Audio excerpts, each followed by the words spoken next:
ressenti, beaucoup de... Voilà. Et il y a une possibilité de passer à l'action pour ces personnes-là. Il y a une possibilité de passer à l'action, sauf que leur flux masculin, il n'est pas assez puissant. Et leur flux masculin, il va être perverti. C'est-à-dire que c'est des personnes qui vont pouvoir passer à l'action, mais au lieu de passer à l'action pour elles-mêmes, pour construire leur vie en fonction de leurs besoins profonds, elles vont construire leur vie en fonction des besoins des autres. Pourquoi? Parce qu'elles ont peur de ne pas être aimées. C'est pour ça qu'on les appelle les dépendants. Okay? C'est des gens qui ont extrêmement peur d'être abandonnés, de se retrouver seuls, etc. Donc ça, on en voit beaucoup des gens comme ça. Ils sont capables de se sacrifier, ils font tout un tas de choses, ils passent à l'action, hein. Ils font tout un tas de choses dans leur journée. Hein, c'est celui qui aime trop dans ses amours, mais c'est aussi le collègue de bureau à qui on peut demander 52 services dans la journée, quoi. Il ira toujours, parce qu'il ne peut pas vous dire non. Parce que s'il vous dit non, il risque de ne plus être aimé. Il risque d'être abandonné et laissé à son sort. Donc il ne supporte pas. Donc de ce fait-là, en fait, il va avoir en permanence besoin d'aller chercher de l'attention, d'aller chercher du soutien, d'aller chercher de l'écoute auprès de quelqu'un extérieur. Donc vous voyez que son flux masculin, il existe, mais il n'est pas tourné dans la bonne direction. C'est quelqu'un qui va améliorer la vie des autres au lieu et pourrir la sienne, en fait. D'accord? Donc, c'est des gens qui sont fusionnels, qui ont toujours besoin de la présence. Hein. C'est des gens qui ont du mal à prendre une décision seuls. Ils ont toujours besoin d'avoir l'avis de Pierre, Paul, Jacques, etc. Hein, parce qu'ils ne veulent pas déplaire. Difficulté à dire non, bah oui, hein, ça c'est... autant le perché, il n'arrive pas à dire non parce qu'il n'arrive pas à s'affirmer et à se positionner. Autant le dépendant, il n'arrive pas à dire non parce qu'il ne veut pas déplaire.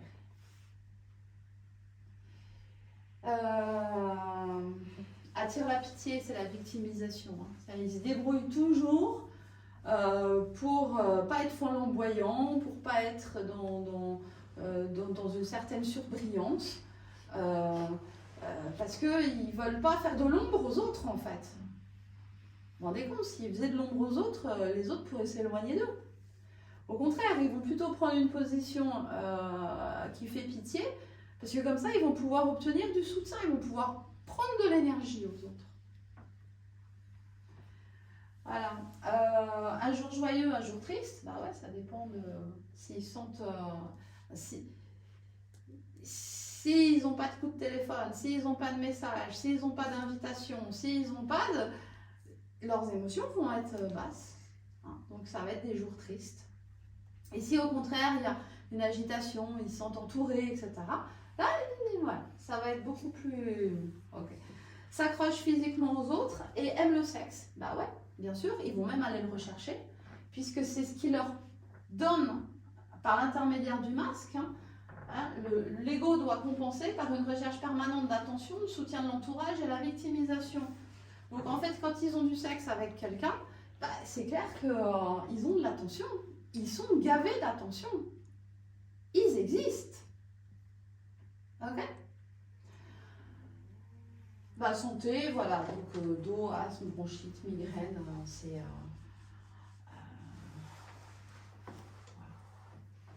C'est des statistiques, c'est pas le plus intéressant. C'est intéressant. Ah non! Agoraphobie. Attends, parce que... Voilà. Agoraphobie, ouais, bah ouais. Alors, ça, c'est vraiment le milieu.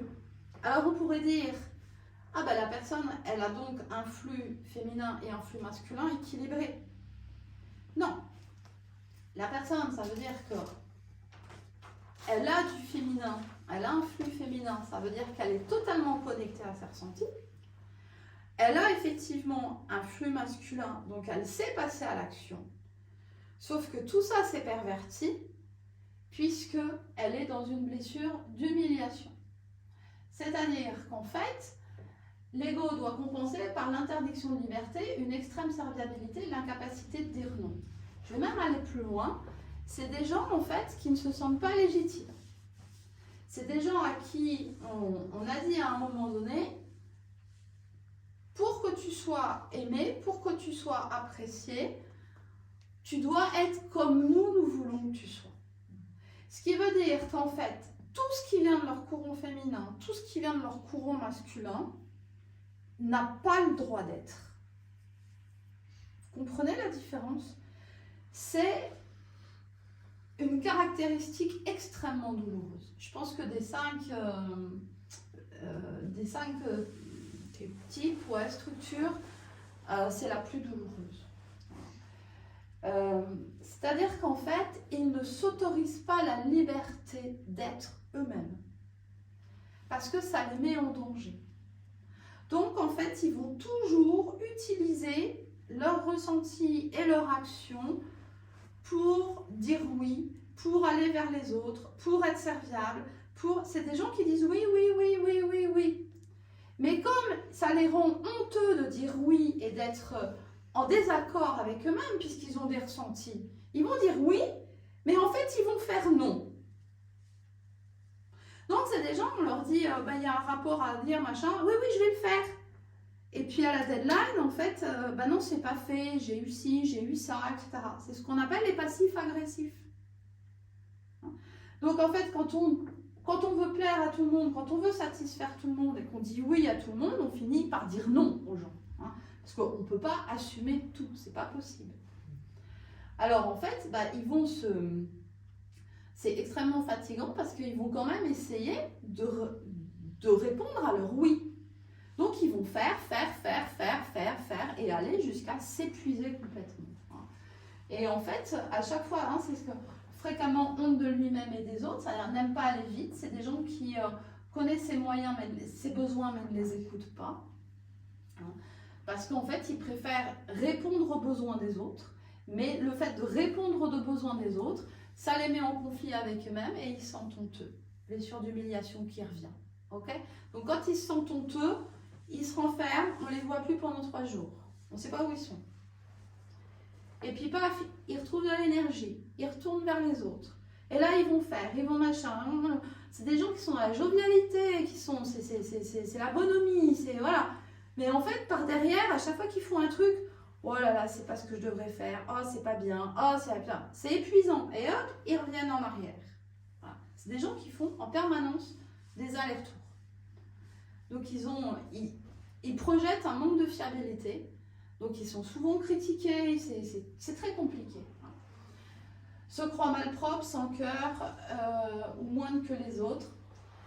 C'est des gens qui s'échappent dans la sensualité. Comme ils sont quand même très connectés à leur sensibilité, passer à l'action leur fait honte. Donc ils arrivent à s'échapper par une action, par de la sensualité. Ou par exemple par du toucher, par là. C'est pas un passage à l'action vraiment, mais ça leur fait du bien quand même. Voilà, se punir en croyant punir l'autre, c'est-à-dire qu'ils vont donner beaucoup aux autres, c'est-à-dire ils vont répondre aux demandes.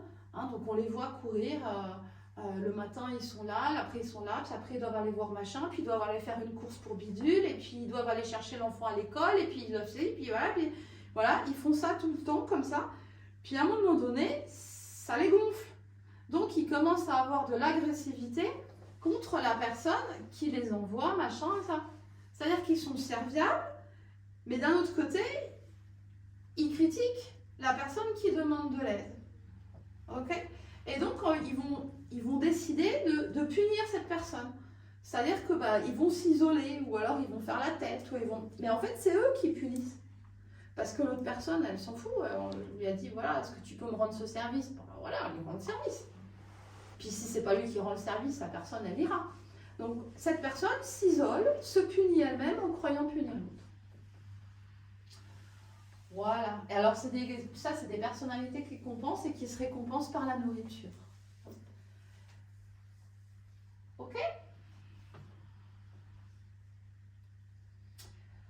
Voilà, donc là, c'est des gens qui commencent à être sérieusement en vide de féminin, hein, et qui ont donc un flux masculin, un passage à l'action qui est hypertrophié. Hein. Donc là, la blessure, c'est la trahison. C'est-à-dire que c'est des personnes qui sont peu connectées à leurs ressentis, à leurs besoins intérieurs. Donc on a vu que de ce fait-là, ils vont avoir tendance à se laisser influencer par ce qui est pas mal, ce qui est, voilà, hein. À moindre mesure, on n'est pas sur la dernière personnalité, ils ont quand même un certain flux intérieur, donc ils peuvent savoir ce qui leur paraît juste ou pas, mais ils ont quand même des doutes, ils n'ont pas cette hypersensibilité qui leur permet vraiment de sonder l'autre, de comprendre ce qu'il y a avec ça. Donc en fait, ils vont être en permanence dans le contrôle. Il faut que le cerveau exécutif, il gère. Parce qu'ils ne sont pas sûrs de ce qu'ils ressentent à l'intérieur d'eux. Ils ont des... Voilà. Et donc ça donne en fait des structures très contrôlantes qui ont peur de tout ce qui va... C'est-à-dire que c'est des gens qui s'engagent. Hein. C'est des gens qui s'engagent. Et donc, parce qu'ils s'engagent, ils mettent du temps avant de s'engager. Hein. Voilà, hein, il y a une blessure de trahison. Donc, ils vont inspecter le truc dans tous les sens. Mais une fois qu'ils ont pris la décision, ils sont dedans. Et une fois qu'ils ont pris la décision de s'engager, là, la difficulté, c'est que pourrait y avoir le désengagement. Et ça, ils vont le vivre comme une trahison, évidemment. Donc, ils vont vachement contrôler. Hein. Donc, c'est les personnalités alpha dans les couples. Hein. L'homme alpha ou la femme alpha. Hein. Donc c'est des personnalités fortes, hein. Ça tape dedans. Hein. Parce que justement, ils vont prendre le lead sur les autres, contrôler, hein, pour assurer que tout se passe comme ils ont envie que ça se passe. Parce qu'ils ont des attentes qui sont là. Hein. Et donc ils vont vraiment essayer de pousser les choses dans le concret, hein, donc flux masculin puissant, ils vont pousser les choses dans la matière, ils vont pousser les choses dans le concret, ils vont chercher à convaincre les gens pour que les gens se plient à leurs désirs, du moins à leur façon de penser. Ok ? Donc se croire très responsable et fort, cherche à être spécial et important, hein, c'est comme c'est ils cherchent le leadership ces gens-là, hein, on le voit les alphas. Sa force... ils se forcent pour tenir ses engagements et ses promesses. C'est des gens fiables. Hein. Mais ça leur demande une énergie dingue pour pousser la matière. Et ils y vont avec ça. Hein. C'est des béliers. Hein. Ok ? Ils n'ont pas de ressenti. Ils n'ont pas de... Le chemin, ils n'arrivent pas à le percevoir comme ça. Okay ? Manipulateur, séducteur, déteste le mensonge. Ah bah ouais, parce que là, il y a trahison. Beaucoup d'attentes, je vous l'ai dit. D'humeur inégale, bah ouais, parce que quand ça va pas dans le sens dans lequel ils veulent que ça aille, bah ça crie, hein. Voilà. Bon, vous connaissez le type alpha, hein, c'est ça. Hein. Performant pour être remarqué, se confie difficilement, ne montre pas sa vulnérabilité et est sceptique. D'accord ? Bah oui. Voilà, hein, donc là vous voyez qu'il y a quand même un flux féminin, c'est-à-dire qu'ils arrivent à ressentir ce dont ils ont besoin en profondeur. Ils ont quand même quelque chose qui... Mais ils ont tellement peur que ça se... ouais, de la trahison, ils ont tellement peur que ça aille pas dans leur sens que l'action est forte. Bon, puis le dernier type, c'est celui qu'on avait vu. Hein. Voilà, l'idéal Hollywood, hein, on en a déjà beaucoup parlé. Ce que je ne vous ai pas dit, hein, donc... le masque pour compenser l'injustice, c'est des gens qui sont ultra perfectionnistes. Ils veulent vivre dans un monde parfait. Hein, donc ils vont y aller. Hein. En amour, c'est ce qu'on appelle le clivé. Hein, c'est-à-dire qu'en fait, soit ils vont donner leur cœur, soit ils vont donner leur sexe. Mais ils ne vous donneront jamais les deux en même temps. Hein. Parce que, bah ouais, ça pourrait être dangereux. Perfectionniste, se coupe de son ressenti, bah oui, là, ils ne veulent pas en entendre parler. Hein. Ils ne veulent pas connecter ce qu'il y a à l'intérieur. Performant pour être parfait, hein, donc ils ne cherchent pas la performance pour se donner à eux ce dont ils ont besoin, ils cherchent la performance pour se faire valoir au monde. Hein. Ils sont tournés à 100% vers l'extérieur. Alors que le perché, il est essentiellement tourné vers l'intérieur. Se justifie beaucoup, bah oui. Difficulté à demander de l'aide, peut rire pour rien pour cacher sa sensibilité. N'admet pas qu'il vit des problèmes, doute de ses choix, se compare à mieux et à pire. Difficulté à recevoir en général, difficulté à se faire plaisir sans se sentir coupable. Rarement malades, c'est des gens qui sont durs avec leur corps. Hein. C'est des gens qui vont faire des burn-out. Hein. Ils y vont, hein. Ils y vont. On doit être parfait, on ne s'écoute pas, on y va, on pousse les limites, on y va. Ils sont très rarement malades, mais le jour où ils sont malades, ils tombent. Le jour où on sait que ces gens-là sont malades, c'est parce qu'ils sont super malades. La façade, elle est nickel.